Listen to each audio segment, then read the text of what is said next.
Hello, darlings. You've all heard of Marilyn Monroe.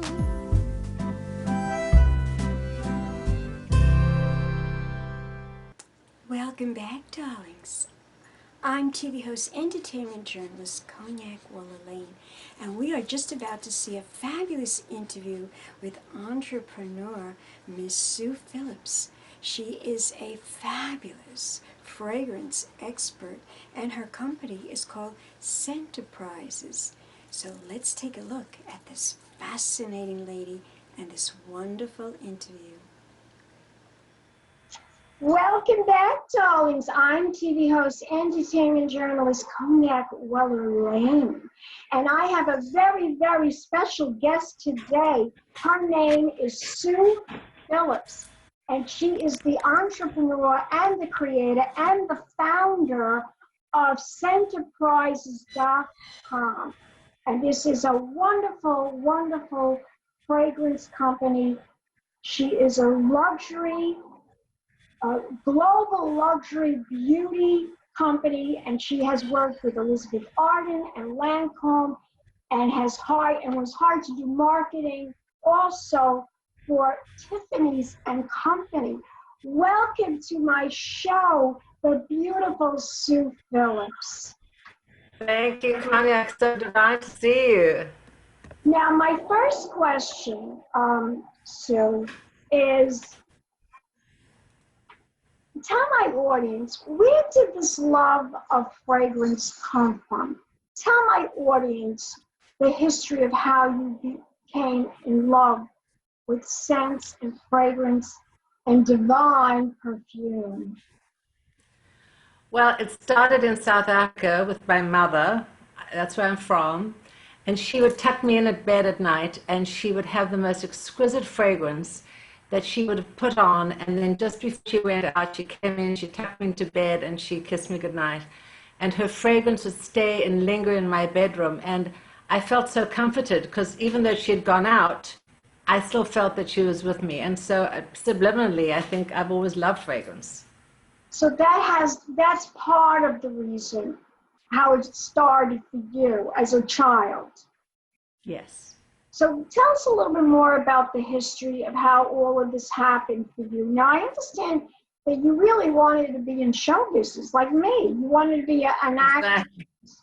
And what made you want to be an actress? I mean, obviously, it's because of the glamour and the fame. Like, we all want to be in show business for that reason. Well, actually, I was 10 years old, and there was this amazing show business producer director, bigger than life, and she was friendly with my mother, who was an artist and a singer and so on.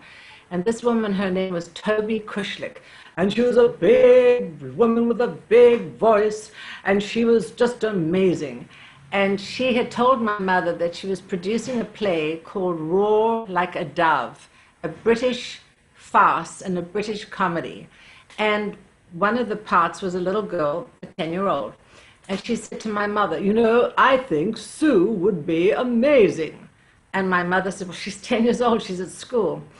So I auditioned for the part. Toby loved me, but because I was 10 years old, they had to have the law that we had to have 2 other understudies. Yeah. So that was my first foray into show business, 10 years old. It was like a Broadway production in Johannesburg, and that I got the bug from there. So I always had show business in my blood. So you're like a triple threat. You can sing, you can act, and you can dance.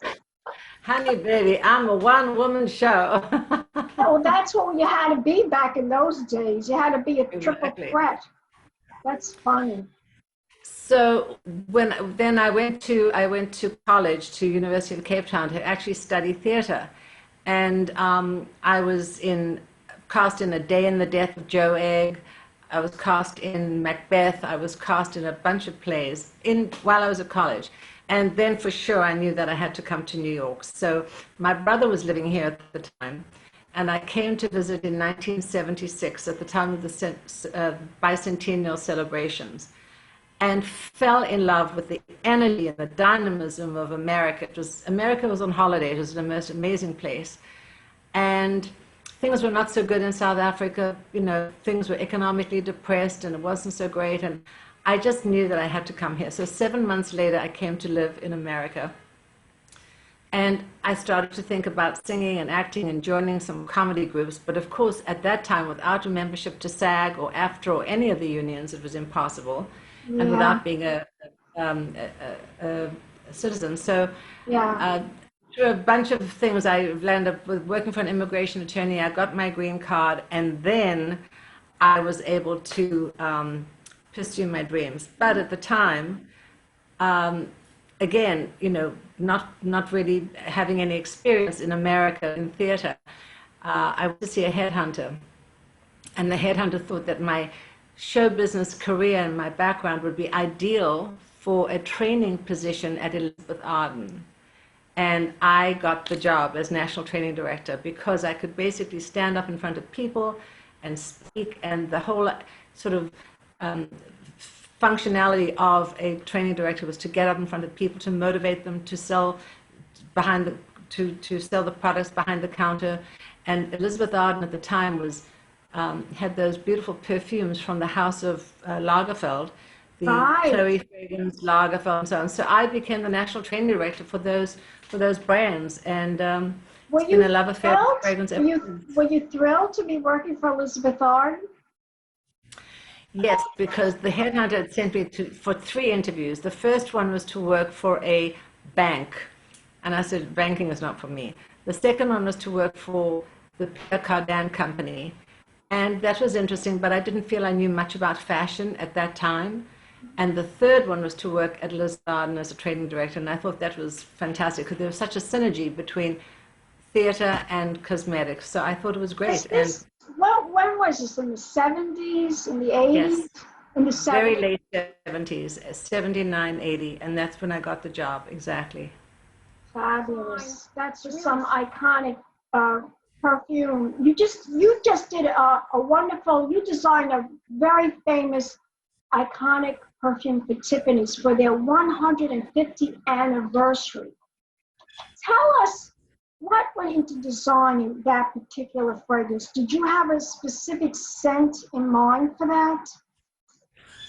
You know, I didn't, but so let me just go back and, you know, after I got the job at Elizabeth Arden, I was at Arden for 6 years in training and then product development and marketing. So I really learned on the job.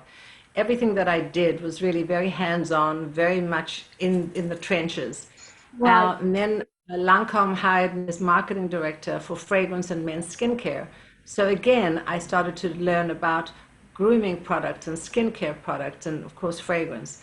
So I was at Lancome for 4 years, and then Tiffany, through a headhunter, contacted me, and I became the vice president of fragrance for Tiffany. So by this stage, I'd had a lot of experience learning about different brands, different aspects of sort of different sort of demographics of what fragrances appeal to which brands and why. And also what people want to wear, what kind of fragrance Exactly. that would be most appropriate for certain individuals, and what Exactly. I would think you would learn also what the masses like and what individual people like. It's like you have to figure that out. Am I correct in assuming that? Absolutely, because you know, not one fragrance appeals to everybody. We all have our Exactly. own DNA. We all have our own likes and dislikes. We all dress differently. We all make up That's what differently. And makes so the I feel world go round, darling. That's what there's a makes the heritage and world a go round. history. And what were they selling? They were selling luxury, beautiful, you know, diamonds and gold and silver and gorgeous accessories and beautiful jewelry and luxury products. So of course, the brand had to speak about luxury. It had to define luxury. It had to have really wonderful quality ingredients. You can't put, you know, terrible inferior ingredients into a luxury brand. There's just such a disconnect. Of And so course. I ended up working with a perfumer and came up with a magnificent fragrance.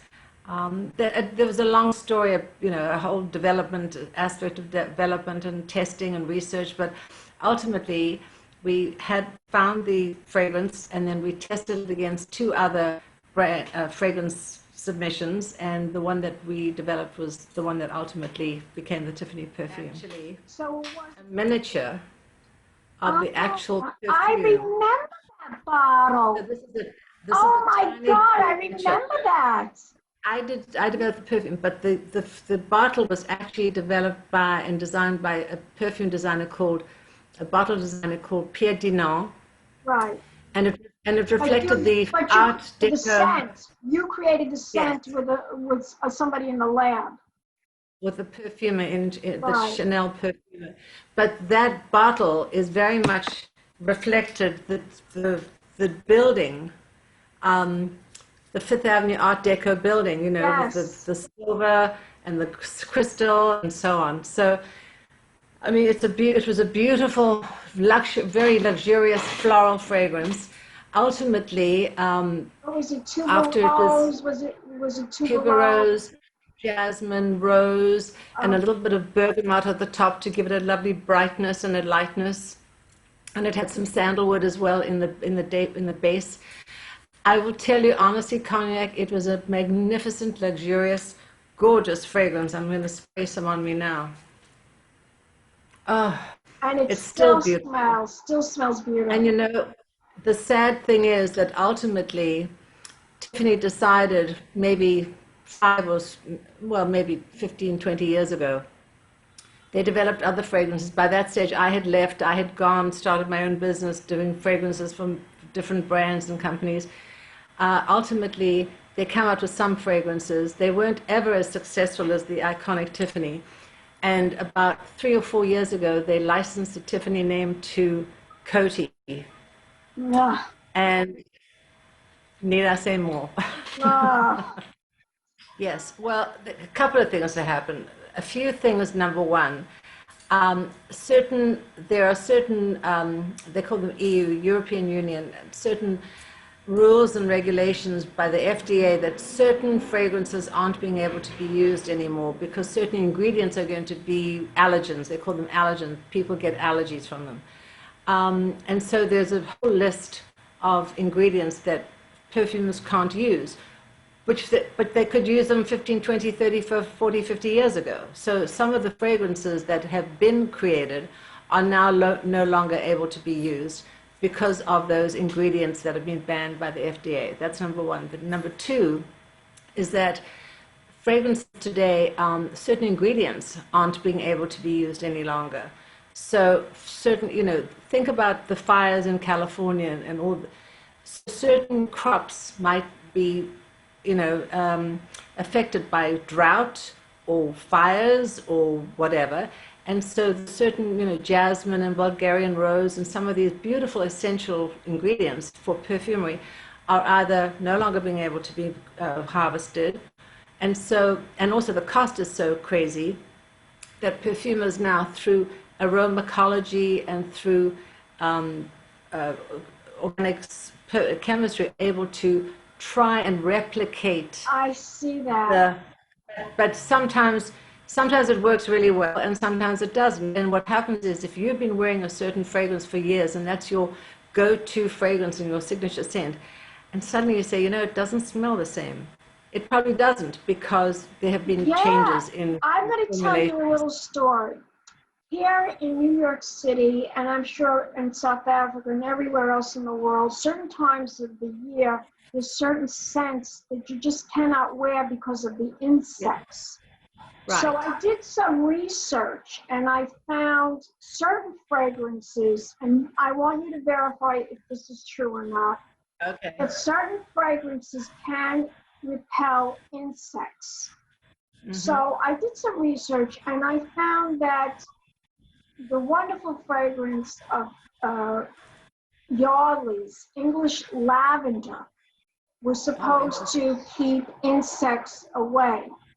So and this time of the year, this is when you're dealing with insects, not so much in May or June or even July. It's mostly August and Right, in the heat. September, right, when their babies have, they've grown to their adulthood, and now, the insect becomes an adult, and now they're starting to bite everybody. So I Right. did some research and I found this Yardley's English lavender supposedly supposed to keep insects away. And I looked on Amazon and people were leaving comments and reviews and saying, this smells nothing like Like it. Yardley's English lavender from when I was a child. And I remember my mother smelling so beautiful. And this is probably why, if you're telling Well, a story. exactly. I mean, some of the ingredients, from 50 years ago, the formulations are changing because they might not have been able to get that beautiful lavender from grass, and it might be so expensive that they're getting it elsewhere. And you know that it's very similar in wine. If you have certain varietals and certain, vintages, well, the vintages can change from year to year because of the crops, of the ingredients, of floods or fires. And the same thing is true with fragrance Yeah, the ingredients, fragrance. I sadly. create your company. What was the reason for that? Well, after I left Tiffany, it was really to have my daughter. I'd had some medical complications, and I thought, this is it's time, and I didn't want anything to happen, so I left. But I didn't ever want to stop working, and that was a perfect time for me to start and create my own company. So I started creating. I created my company, Centerprises, and I became a global fragrance consultant. I developed fragrances for Burberry, for Trish McAvoy, many Yes. initiatives for Avon. In fact, for Avon, I did a whole candle line, I did a health and wellness line, I did all the home fragrances for Diane von Furstenberg. And it was great. I mean, I'm working with Lancaster, so, I was doing a lot of consulting and working with so many different brands, and it was wonderful. But then what happened was 2008 happened, the financial market came and crashed. So unfortunately, everything sort of dried up, and I had to reinvent what I was doing. And that's when I started thinking about customization and creating your own fragrance. And, coming from South Africa with an English background, the term bespoke sort of resonated with me. And bespoke is an English name that really reflected custom clothing for the very wealthy. People who are royalty or nobility or very, very, high society would have their own clothes custom tailored. And it was a custom tailoring expression. I have my bespoke clothing. So, that was the idea behind it. Rather than just create fragrances for everybody else, why not think about custom fragrances for clientele? And I started that, and it was interesting because I started and had it from my apartment. And then people said, what are you doing? Tupperware parties for perfume? And they laughed at me. And now, 10 years later, it is, the hottest thing. Everybody is a brand. I Everybody has see. celebrities. I see that you even have corporate companies wanting you to, they're hiring you for their events. Explain to my Yes. audience about that. Why are they hiring you for their events? Well, all corporations really want to either appreciate their clients and their employees, or they want to motivate their employees. And a way of doing it is with innovative experiences. So the buzzword today is experiential, because corporations want to really integrate and interact with either their clients and or their employees, and come up with very innovative, interactive, experiential, fun activities. And one way to do that is with scent, and because scent ties that into memory and emotion.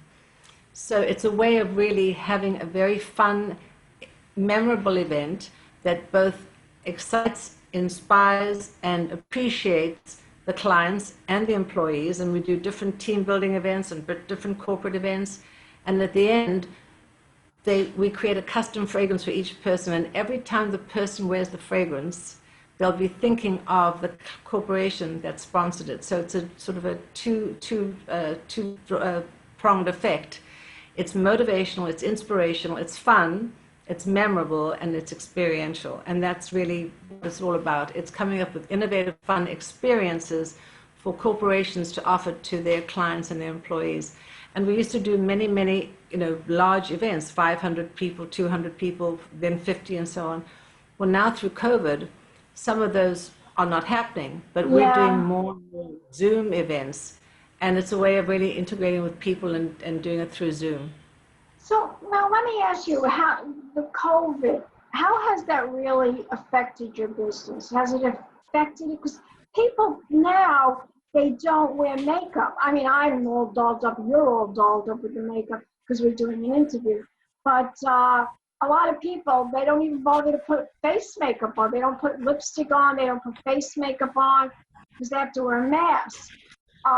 So is fragrance more something that people are inclined to buy now, since cosmetics are, people aren't maybe wearing it as much as they should be wearing it?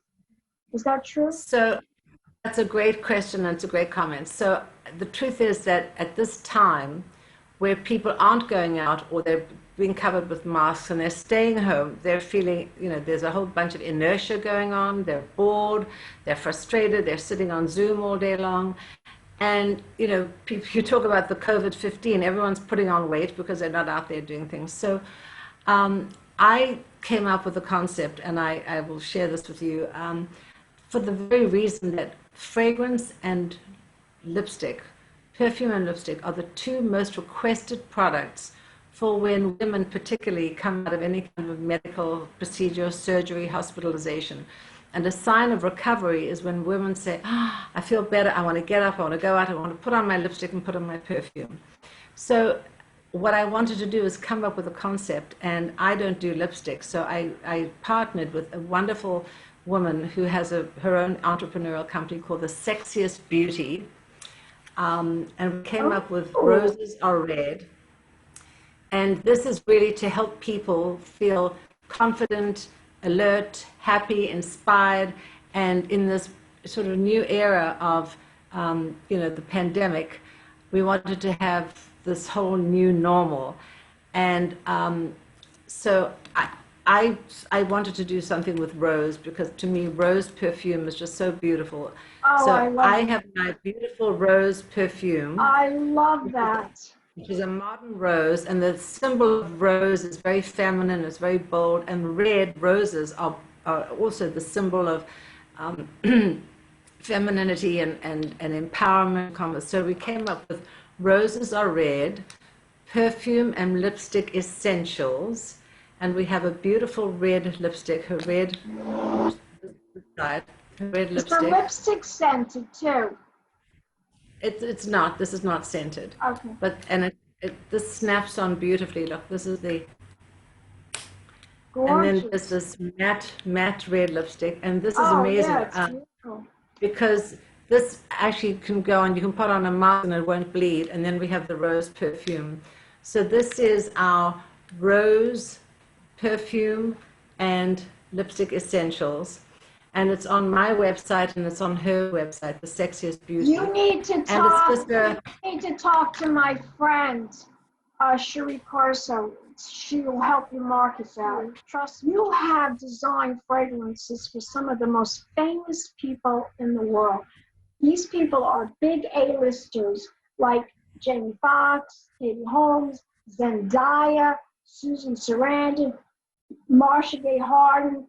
By the way, I've interviewed half of these people. Lawrence Fishburne and Lisa Vanderpump. I love Lisa. I interviewed her many years ago when they first came out with the show, The Real Housewives of Beverly Hills. I have to know, what kind of fragrance does she like? Tell my audience, what does she like to wear?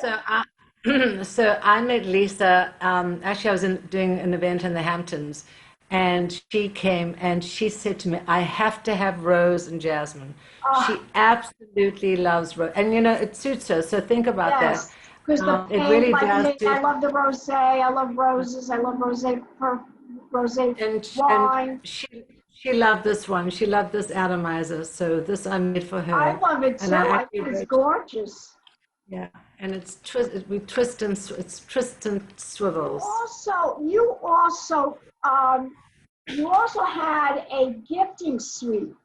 at the Oscars. I believe, what year was that? 2019? Was that 2000? That was this year. Well, I've actually done it a few times, but the last one was in February this year, just before we had shut down, and that was What was in that LA. like?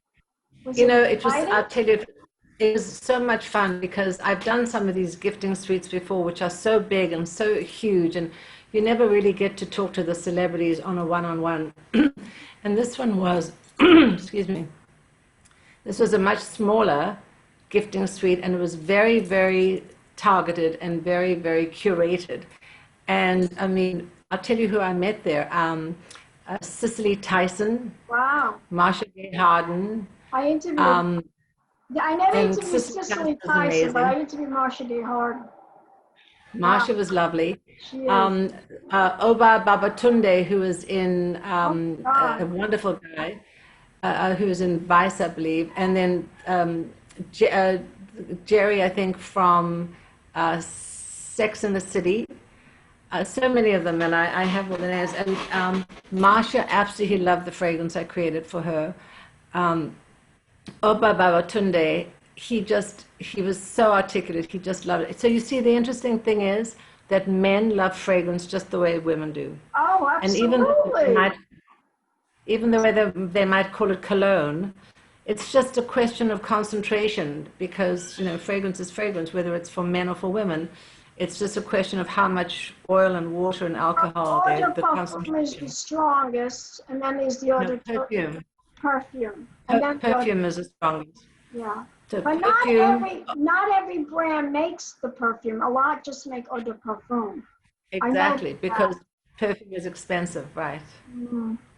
So now I also wanted to ask you, I believe, just came out with a book, Sensually You. Coming out. It hasn't, It is well, coming out. It hasn't it was launched yet. It was scheduled for May, and then of course we were going to have the launch at the National Arts Club, but of course that didn't happen, and everything was delayed. So we're actually it's coming out in October. I was just talking to my publisher the other day and editor, so I'm hoping by the end of sort of mid to end October, but it'll be out this year, and I'm Tell us, very tell excited. us quickly, because we're going to wrap up this interview in like about 5 minutes. Tell us quickly, what is the book about? Why did you decide to publish this book? It's not a memoir. It's not about me and my background and my life history because, who really cares about that? But it's really about my passionate love for fragrance, and it's all about how to wear it, how to enjoy it, how to use it. It's all the articles and all the information that I've gathered over the years that I really want to give in a wonderful fun. It's a fun read. It's light. It's very substantial in terms of knowledge and in terms of some of the tips that I give, but it's not a heavy, uh, book that's going to take you forever to read. It's really, just a very interesting overview about fragrance and the history of it in a light-hearted, fun, but intelligent, I love it. fun way. I love it. Now, my last question is, you recently relocated. Tell my Yes. audience where you have relocated to. Well, I'm so excited. Right now, you see where I am. So I'm actually in the Vanessa Knoll boutique. And Vanessa Knoll is a wonderful shoe designer. And this was her showroom. And then that's the hallway down to her shoe boutique. And during COVID, this was the sort of showroom area. And I think there were some riots, and so she just decided to sort of hold off. And I was down in Tribeca at my Centarium in Tribeca, and they were selling the building, so we had to leave. Cognac, it has been so amazing. In 2 weeks, I was able to leave the place downtown, speak to Vanessa, meet with her, talk to her, and here I am. It's been wonderful. I'm so excited. We're on the Upper East Side. It's by appointment. But people are going to come in when she opens, and it's a beautiful, you can see how lovely, isn't this lovely? Aren't I lucky? Oh, it's gorgeous. Everything you do, darling, is gorgeous. Don't you know that? Hello, I'm Sue Phillips, CEO of Centerprises, a motivational speaker who helps empower people by building confidence, shaping your individuality, reflecting your positivity, all through the power of scent. We offer leadership training, motivational speaking, corporate and team building events to help your colleagues be the best they can possibly be. And as an added bonus, we also offer a custom fragrance workshop so they'll be able to experience individuality and personality with their own scents. We would love to collaborate with you and look forward to hearing from your team. Please contact us at info@centerprises.com. Where can we go to find out more information? What is the website? So the website is centerprises.com. Scent, SCENTERPRISES. So it's enterprises with an SC, centerprises.com. Google Sue Phillips fragrance and you'll find me. You are beautiful and your perfumes are splendid and you are a wonderful person. And thank you so much for talking to me here at Cognac's Corner. I wish I could give you a big pink champagne kiss, but We'll do it soon. And thank you it's divine so seeing much. you. Thank you so You much too, for darling. doing the interview. Thank you, Cognac. Lovely to see you. Okay. Bye. Welcome back, darlings. I hope you enjoyed my interview with Miss Sue Phillips. I certainly did. And don't forget to subscribe to my channel. And please leave me some fabulous comments. I want to know if you liked my Zoom interview. And pink champagne kisses.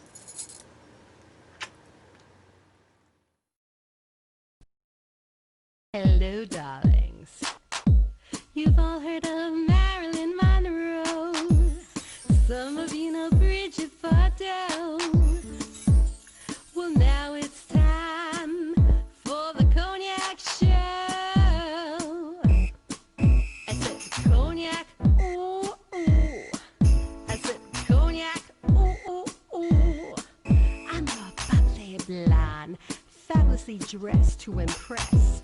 One of a kind girl. I was brought into this world wrapped up in pearls. I love to mingle, though my husband reminds me I'm not single.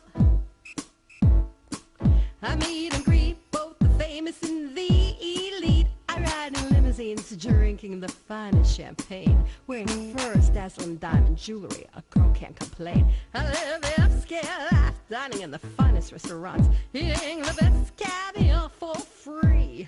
And no matter how much I into cognac, ooh, ooh. I said cognac, ooh, ooh, ooh. This has been a Crybaby Productions, darlings.